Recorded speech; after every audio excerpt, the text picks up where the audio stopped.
নির্বাচনের জন্য আমাদের সকল ফর্ম অফিশিয়াল ফর্মস আমরা সাবমিট করলাম। আমাদেরকে আপনার শুনানির ফাইনাল বাছাইয়ের তারিখ দেওয়া হয়েছে ৩রা জানুয়ারি।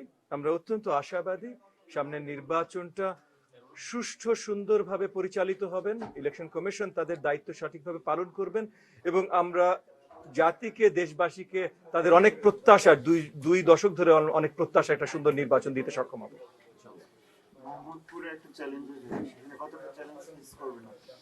দেখেন, এই মুহূর্তে দেশ যে জায়গায় আছে, জাতি যে জায়গায় আছে, আপনি মানে হাদির হত্যাকাণ্ড থেকে শুরু করে যা সব অরাজকতা চলছে, তাতে শুধু মোহাম্মদপুর না, দেশের প্রত্যেকটা জায়গায় চ্যালেঞ্জের জায়গা।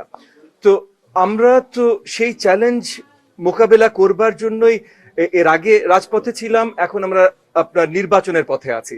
চ্যালেঞ্জ মোকাবেলা করাটাই আমাদের দায়িত্ব, সেটা আমরা আমাদের জায়গা থেকে পুরোপুরিভাবে করতে চেষ্টা করছি। এটা সহজ হয়ে যাবে না।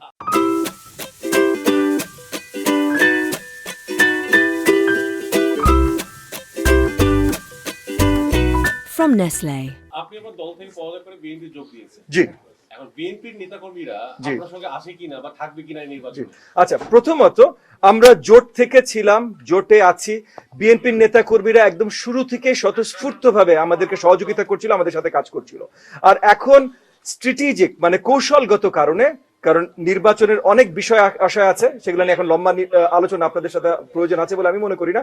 তবে সেই কৌশলগত কারণে আমরা এক মার্কায় নির্বাচন করব। আমরা মনে করি আমাদের বিরুদ্ধে একটা ষড়যন্ত্র প্রচেষ্টা হয়েছে, যেখানে আরপিওতে নিশিরাতের ভিতরে হঠাৎ করে বদল আনা হয়েছে, যার জন্য আমরা এক মার্কায় জোটে সবাই যেতে পারবো না।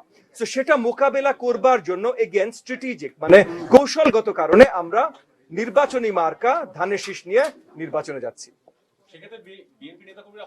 প্রথম থেকেই আছে এবং আগামীতেও থাকবেন ইনশাআল্লাহ। আমরা সবাই একসাথে আছি এবং আপনাদের একটা জিনিস মাথায় রাখতে হবে, আমরা কাজ করছি আগামী সরকার নির্ধারণ যাতে ঠিকভাবে হয় সেটার জন্য, এবং এই আগামী সরকারের নেতৃত্ব আমাদের সবার মাঝেই একই মত, আমাদের আগামী সরকারের নেতৃত্ব দিবেন জনাব তারেক রহমান। ওই জায়গা থেকে সবাই আমরা একসাথে আছি। জি, এখানেও আছেন।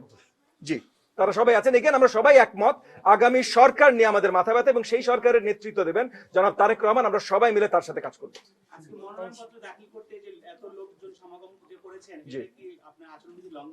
কোনো মিছিল হয়নি, কোনো স্লোগান হয়নি, আচরণবিধিতে যা যা দেয়া আছে সবকিছু মেনে আমরা কাজ করেছি। এবং যে লোকজন হয়েছে তারা এলাকাবাসী চলে এসেছে, তাদেরকে তো এখন এলাকাবাসীকে তো আমি তাদের ফ্রিডম অফ মুভমেন্ট তো আমি খর্ব করতে পারি না।